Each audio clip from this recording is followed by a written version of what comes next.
বারো ভাতারের মেয়ে নাকি রচনা ব্যানার্জি, মাননীয় সাংসদ, ইনি নাকি বারো ভাতারের মেয়ে। হ্যাঁ, যেটা শুনছেন সেটা সঠিক শুনছেন, ঠিকই।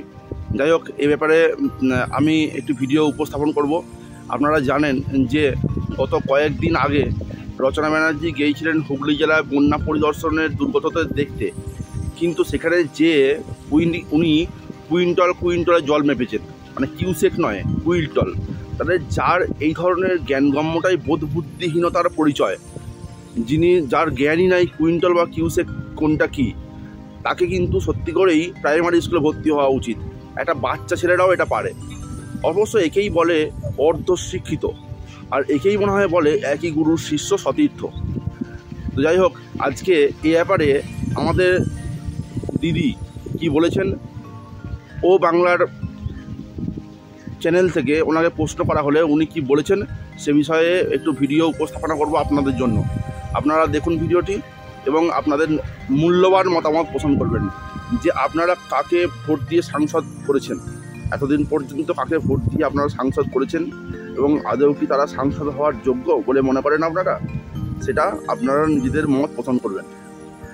একটা কথা বলবো, কিছু মনে করবেন না। আমি এইসব বলতে খুব খারাপ লাগছে, এইসব বারো ভাতারি মেয়েদের সম্পর্কে যত কম কথা বলা যায় ততই ভালো, পরিষ্কার গল্প। কারণ আজকে যেখানে মানুষ এতদিন বন্যায় রয়েছে, বলতে খুব খারাপ লাগে, আমি অন্য রাজ্যের মুখ্যমন্ত্রী দেখেছি, কোনো রাজ্যের মুখ্যমন্ত্রীকে দেখিনি এরকম এই বারো ভাতারি নায়িকাগুলোকে নিয়ে এত মাতামাতি। রচনা ব্যানার্জি বললেন যে কুইন্টাল কুইন্টাল জল, কি বলবেন এই বিষয়ে? আচ্ছা, তোমরা আর কাউকে পাও না, তোমরা আমাকেই দেখলে আমি রাস্তা দিয়ে যাচ্ছি, আপনার কথা তো লোকে শুনছে, এই যে আর্টিকেলের ঘটনার পর আপনার যে প্রতিবাদের ভাষা সেটা লোকের পছন্দ হয়েছে। আচ্ছা আচ্ছা আচ্ছা, দেখুন রচনা ব্যানার্জি, ফার্স্ট অফ অল আমি একটা কথা বলবো, এরা একটা সাংসদ হয়ে, মানে দেখুন এরা যে কথাগুলো বলছে অর্ধশিক্ষিত। আমার মনে হয় মুখ্যমন্ত্রী, মাননীয় মুখ্যমন্ত্রীর ওকে আবার প্রাইমারি স্কুলে পাঠানো উচিত, কারণ ও কোনটা কেজি, কোনটা কিউসেক, কোনটা লিটার, এগুলোর এখনো বোধজ্ঞান এখনো আসেনি। সুতরাং একটা পাবলিক তুমি ফিগার হয়ে, যেখানে তুমি একটা পাবলিক সার্ভেন্ট, এত বড় লোককে তুমি সবাইকে তুমি সার্ভিস করছো, সেখানে গিয়ে তুমি একটা আলপট্টা মন্তব্য করে ফেলছো, এটা তো ঠিক নয়। আর হবে না কেন? দেখুন মাননীয় মুখ্যমন্ত্রী যেমন বলে 1500 কেজি ওজনের বাচ্চা, মানে এদের কোনো মাপ, মানে কি বলবো, মাপের কোনো পরিমাণ নেই। 1500 কেজি ওজনের বাচ্চা, তারপর কি আছে, মহাভারত রচনা করেছে কাজী নজরুল ইসলাম, উনিও তো উল্টো পাল্টা যা পারে বলে দেন, আর তেমনি রচনা ব্যানার্জি শুরু করেছে। অ্যাকচুয়ালি কী বলুন তো, এইগুলো শিক্ষার অভাব আর কিচ্ছু না। মানে এদের মানে কোনটা কুইন্টাল আর কোনটা কিউসেক ওনার এখনো সেই ধ্যানটাই নেই। এবং সেখানে দেখলাম যে যারা ত্রাণ নিয়ে যাচ্ছেন ওখানে বন্যা বিধ্বস্ত এলাকায়, রচনা ব্যানার্জিকে হঠাৎ দেখলাম যে একদিন চলে গেল এবং গিয়ে বন্যা পরিদর্শন করে একটা মানকচু নিয়ে এলো। একটা কথা বলবো, কিছু মনে করবেন না। আমি এইসব বলতে খুব খারাপ লাগছে, এইসব বারো ভাতারি মেয়েদের সম্পর্কে যত কম কথা বলা যায় ততই ভালো, পরিষ্কার গল্প। কারণ আজকে যেখানে মানুষ এতদিন বন্যায় রয়েছে, বলতে খুব খারাপ লাগে, আমি অন্য রাজ্যের মুখ্যমন্ত্রী দেখেছি, কোনো রাজ্যের মুখ্যমন্ত্রীকে দেখিনি এরকম এই বারো ভাতারি নায়িকাগুলোকে নিয়ে এত মাতামাতি, পরিষ্কার গল্প।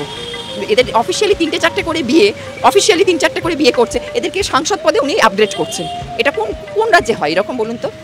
বলতে দেখুন, আমি পার্সোনাল একটা করছি না, কিন্তু বাট এইগুলো আমি বহু ক্ষেত্রে দেখেছি, মানে আমাদের রাজ্যে এই সব জিনিসগুলো এরকম হয়ে যাচ্ছে। কারণ এগুলো দেখতেও খুব বাজে লাগে, মানে একদম, মানে কি বলবো, এই নায়িকাগুলো যতগুলো আছে এইসব এদের সম্পর্কে যত কম কথা বলা যায় ততই ভালো। এবং সেখানে মিটিং, এই যে আর্যিকর নিয়ে প্রতিবাদ, কোথাও তো গিয়ে হারিয়ে যাচ্ছে। আপনারা যে প্রতিবাদ করছিলেন, মিটিং মিছিল কোথায় গেল? সব তো পুজো নিয়ে মেতে উঠছে। দেখুন পুজো নিয়ে সাময়িক জন্য মানুষ উঠবে, দেখুন হয়তো এই করে হয়তো জিনিসটাকে ডাইভার্ট করার চেষ্টা করবে। একটা কথা বলি শুনুন, আমার বাবা ছোটোবেলায় একটা জিনিস বলেছিল, কর্ম কারোর বাক্যেও ছাড়ে না। আমার বাবা এটা পরিষ্কার বলেছিল যে আজকে যারা সত্যি করে দোষী, হয়তো ক্ষণিকের জন্য তারা হয়তো পাবে, মানে রিলিফ পেয়ে গেল হয়তো। এখন জানি না সিবিআই কত দূর কি প্রোগ্রেস করছে, কিন্তু জানি তো দুরকম কর্মের রেজাল্ট হয়। আপনি আগুনে হাতটা দিলেন, আপনার হাতটার সঙ্গে সঙ্গে পুড়ে যায়, ওটাকে বলে ইমিডিয়েট রেজাল্ট, তাৎক্ষণিক ফল।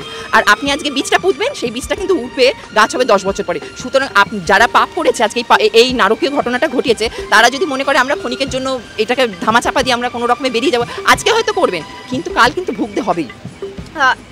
এরপর দেখলাম যে ঘাটালে যে বন্যা হয়েছে, দেব একের পর এক মানে প্রত্যেকবার প্রতিশ্রুতি দিয়েছেন, তারপর এবারেও বললেন যে এবারে যে বন্যাটা হয়েছে সেটা বোধহয় ঘাটাল মাস্টার প্ল্যান দিয়ে আটকানো যেত না, কারণ অনেকগুলো ডিস্ট্রিক্টে হয়েছে। দেখুন আমি বলবো, দেব এতদিন কী করছিল? প্রথম কথা আমি বললাম না, কোনো রাজ্যে এরকম সিনেমা আর্টিস্টগুলোকে সংসদে বসিয়ে আমি কোথাও দেখিনি। আর এই সিনেমা আর্টিস্টগুলো, এরা দেখুন, এরা সিনেমা করতে এসছে। আজকে আমি নিজে বলছি, এরা কোনো কাজ করে না, এরা পরিষ্কার করে। আমি নিজে বলছি, আমি মিমি চক্রবর্তীর কাছে, আমি নাম নিয়ে বলছি, আজকে মিমি চক্রবর্তীর কাছে আমি পার্সোনালি যখন অনেক প্রবলেম নিয়ে, আগে যখন উনি সাংসদ ছিলেন, আমি কতবার গেছি, যখনই গেছি উনি ঘরে নেই, নাহলে উনি সিনেমা করতে গেছেন, উনি আর এখন তো দেখতেই পাচ্ছেন মিমি সংসদের কী অবস্থা, জামা কাপড় খুলে নাচানাচি করে, পরিষ্কার গল্প। এগুলো বলতে খুব খারাপ লাগলেও দেখুন আমি পার্সোনাল অ্যাটাক করছি না। তোরা একটা সংসদ, তোরা একটা দিল্লির দেশকে রিপ্রেজেন্ট করছিস, তাহলে তোরা সংসদ হয়েছিস কী করতে? একটা টাইম তোরা সংসদ হয়েছে, নুসরাত জাহান কী করেছে, কীরকম, মানে এরা তো মানে পুরো শুধু তৃণমূলকে ডোবাচ্ছে না, সরকারকে ডোবাচ্ছে না, মানে এরা দেশেরও লজ্জা। আজকে এটা দেশেরও লজ্জা। আমি নিজে মিমি চক্রবর্তীর কাছে কতবার গেছি, নয় ম্যাডাম বাড়ি নেই, ম্যাডাম এনে, তাহলে তোরা সংসদ হয়েছিস কি করতে? দেবো ঠিক একই ক্যাটাগরি। এই সিনেমা আর্টিস্টগুলোকে কেন করা হয়েছে? এরা সিনেমার জগতের লোক, সিনেমায় থাকুক, পরিষ্কার গল্প। এরা সিনেমা জগতের লোক, সিনেমায় থাকুক, দেখবেন ভালো লাগবে। আর আজকে শুধু তৃণমূল নয়, তৃণমূল বলুন, বিজেপি বলুন, সিপিএম বলুন, এরা খালি একে দোষ দিচ্ছে, ও ওকে দোষ দিচ্ছে। আমি যেটা বলি, আর পাবলিক কিন্তু আলটিমেটলি সাধারণ মানুষ কিন্তু তাদের কিন্তু দুর্দশা শেষ নেই। সেই বিজেপি বলবে তৃণমূলের দোষ, তৃণমূল বলবে বিজেপির দোষ, এ বলবে ওর দোষ, ও বলবে তার দোষ। কিন্তু আলটিমেটলি পাবলিকের কিন্তু এটা কি হচ্ছে, আপনার সমস্যাটা থেকেই যাচ্ছে। আরজি করণে যেটা জিজ্ঞাসা করছিলাম, মানে বাকি ঘটনার মতো এই সন্দেশখালী থেকে শুরু করে যা যা ঘটনা হচ্ছে, এটাও কি এরকম চাপা পড়ে যাবে? বিচার কি আদৌ হবে, কি হবে? দেখুন, সেটা তো আমি এখন বলতে পারছি না সিবিআই কতটা তদন্ত করছে, কারণ এটা সম্পূর্ণ সিবিআইয়ের হাতে চলে গেছে। এখন দেখুন, এখন যদি আমি কি বলেছি, হয়তো ক্ষণিকের চাপা পড়তে পারে, আজকে হয়তো তুমি ছাড় পেয়ে যাবে, কাল তোমাকে কিন্তু ভুগতেই হবে। কালকে কিন্তু সে যেমন কর্মফল বাপকেও ছাড়, তাহলে ভগবান শ্রীকৃষ্ণের মুখের কথা, তাহলে এমনি হতো না। আর একটা শেষ প্রশ্ন দিদি, আমরা কিন্তু দেখছিলাম মিটিং মিছিলের শুরুতে একদম নাম করে বলছে সোহিনী সরকার থেকে শুরু করে নানা অভিনেতা অভিনেত্রীদের দেখছিলাম একদম মিছিলের প্রথম সারিতে হাঁটছিলেন, আজকে কিন্তু তাদের আর দেখতে পাওয়া যাচ্ছে না। দেখুন, সেটা তো তাদের ব্যক্তিগত ব্যাপার, সেটা আমি সেই নিয়ে কোনো মন্তব্য করবো না। দেখুন, তবু তো তারা হেঁটেছে, যাই হোক, প্রতিবাদে তো বেরিয়েছে, সেটা আমি বলবো না, কারণ যাকে ওরা এই নারকীয় ঘটনার বেরিয়েছে। কিন্তু আমি বলতে চাইছি, যারা পাবলিক সার্ভেন্ট তাদেরকে তো আমরা কেউ দেখতে পেলাম না, তাদের কাউকে দেখতে পেলাম না। আর দেখুন, কে বেরোবে না বেরোবে সেটা তার ব্যক্তিগত ব্যাপার, সেটা আমরা সেই নিয়ে কোনো বলবো না। কিন্তু হ্যাঁ, যখন তুমি পাবলিক সার্ভেন্ট বা তুমি ধরো তুমি রিপ্রেজেন্ট করছো, তখন তো সেখানে তোমার একটা দায় থেকেই যাচ্ছে না, তখন তো পাবলিক হয়ে বলতেই পারি আমরা। দেখুন, আমি ব্যক্তিগতভাবে মনে করি কি, যে একজন সাংসদ তারা হলো জননেতা বললেই চলে। তো জননেতাদের কখনো কিন্তু এই ধরনের কাজ বা এই ধরনের ক্রিয়াকলাপ মানুষ মেনে নেয় না, এবং মেনে নেওয়া সম্ভব নয়। কারণ এদিকে মানুষ ভোট দিয়েছে কী কারণে না, মানুষের সুখ দুঃখের সঙ্গী হওয়ার জন্য। এবং মানুষ যখন দুর্গত অবস্থায় থাকবে বা মানুষ যখন কোনো কাজের ক্ষেত্রে কাজ পাবে না, সেই ধরনের যে ক্রিয়াকলাপগুলো যখন তারা মানুষ বিধ্বস্ত হবে, তখন মানুষের পাশে দাঁড়ানোর জন্য এই ধরনের মানুষকে ভোট দিয়ে পার্লামেন্টে পাঠানো হয় বা নেতা বা নেত্রী সাজানো হয়। কিন্তু এই ধরনের কথা বলে যারা কুইন্টলে জল মাপে, হ্যাঁ, বা যারা বিড়ি ধোঁয়াতে যারা শিল্প দেখে, পশ্চিমবঙ্গের শিল্প আদৌ কি হয়েছে সেটা মানুষ জানে, কিন্তু যারা বিড়ি ধোঁয়ায় শিল্প দেখে, হ্যাঁ, বা গরুর দুধে তারা হুগলি জেলার ঘাসের গন্ধ খুঁজে পায়, হ্যাঁ, যেটা হুগলি জেলার ঘাস। তো এই ধরনের মানুষগুলোকে কী বলবেন, কিছু বলার নাই। মানে আমরা নিজেরা ভাবি যে কাদিকে ভোট দিয়ে আমরা এই ধরনের জায়গায় পাঠিয়েছি, যখন ভোটটা হয় তখন হয়তো মারামারি দাঙ্গা হামলা করে ভোটটা জেতা যায়, কিন্তু মানুষের মন পাওয়া কি সম্ভব হয়? মানুষের মন পাওয়া কখনো সম্ভব নয়। কারণ আর যাই হোক, এই ধরনের মানুষগুলোকে নেতা বলে হওয়া যায় না, এগুলো নেতা নয়। কারণ নেতা হতে গেলে রাজনীতিটা রাজার নীতি। তো সেখানে আমি এমন কথা বলবো না যে কথাটা মানুষের কাছে হাস্যাস্পদ হয়। আজকে দিদি নাম্বার ওয়ানে যে বা এই সিনেমা করে যারা এই ধরনের গ্রামার তৈরি করেছেন, তাদের ক্ষেত্রে আজকে এই ধরনের কথা বলে বোল্ড হওয়াটা আমার মনে হয় সঙ্গত নয়। এরা মনে হয় সিনেমা জগতে থাকলেই ভালো ছিল, এরা রাজনীতি আঙিনায় এসে নিজেদের সম্মান এবং আভিজাত্য শেষ করে দিতে পেরেছে। কাঞ্চন মল্লিক একটা চরিত্রহীন, যে নিজের মেয়ের বয়সী মেয়েকে বিয়ে করে, সে হলো নেতা। তাহলে মানুষ দিয়ে কোনোদিন মেনে নেবে? এদের জামারগুলো কাজে লাগিয়ে দিদিমণি আজকে এই ধরনের ক্রিয়াকলাপ করছেন, হ্যাঁ, ওই জন্য কিন্তু আজকে তৃণমূল দলটা এরকম অবস্থা, শুধুমাত্র উপরান লোকগুলোকে বলতে আসার জন্য।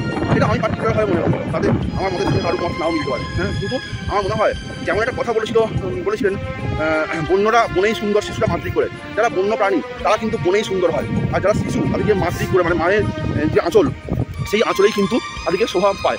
তো ঠিক সেরকম যারা সিনেমার জগতের নায়ক নায়িকা বা গ্ল্যামারাস কুইন বা নায়ক নায়িকা, তাদেরকে মনে হয় সিনেমার জগতে থাকতে তারাই সব থেকে বেশি যুক্তিসঙ্গত। আর যারা রাজনীতি, যারা শিক্ষিত মানুষ না হলে রাজনীতির আঙিনায় আসা উচিত নয়। আজকে মিমি চক্রবর্তীকে নিয়ে এসে কেমন দেখুন, যে মিমি চক্রবর্তী রাজনীতিতে নিয়ে এলেন দিদিমণি, তারপর মিমি চক্রবর্তী কী করলেন দেখুন, আজকে ওই যে গানটা উনি নাচলেন দুষ্টু কোকিল, ড্রেস দেখেছেন আপনারা ড্রেস দেখেছেন, এরপরেও বলবেন এগুলো সাংসদ হওয়ার যোগ্য? ঠিক আমাদের ঘেন্না করে যে এই ধরনের মানুষগুলোকে আমরা ভোট দিয়ে পার্লামেন্টের মতো জায়গায়, একটা গুরুত্বপূর্ণ জায়গায় পাচ্ছি। সায়নী ঘোষ, তাকেও দেখা যাচ্ছে না, বলুন, এত কিছু ঘটে গেল, তার মুখে কোনো কথা নাই, অথচ সায়নী লাগাও, তার বেলা সায়নী খুব লাগিয়েছিল। যাই হোক, এইগুলো নিয়ে সমালোচনা না করাই ভালো। তবুও বলছি, যে দিদিমণিকে বলছি, যে মমতা দিদিকে বলছি, যে আপনি যা করেন এই ধরনের লোকগুলোকে নিয়ে, অশিক্ষিত মূর্খ কাঙিয়া বুদ্ধলোকে নিয়ে কখনো পার্লামেন্টে পাঠানো উচিত নয়। পার্লামেন্টকে একটা গুরুত্বপূর্ণ জায়গা, তার গুরুত্বটা সহকারে দিন। কারণ শিক্ষিত মানুষ না হলে, কোনো অশিক্ষিত পার্লামেন্টে পাঠালে মানুষের এই পরিণতি হয়, আর এটাই যুক্তিসম্মত এবং এটাই বাস্তবসম্মত। আজকে ভিডিওটি এ পর্যন্তই, এখানে ভিডিও শেষ করছি। ভালো লাগলে অবশ্যই লাইক, কমেন্ট, শেয়ার প্রচুর পরিমাণে করবেন, আর অবশ্যই চ্যানেলটি সাবস্ক্রাইব করে এবং চ্যানেলের পাশে থাকবেন। ধন্যবাদ।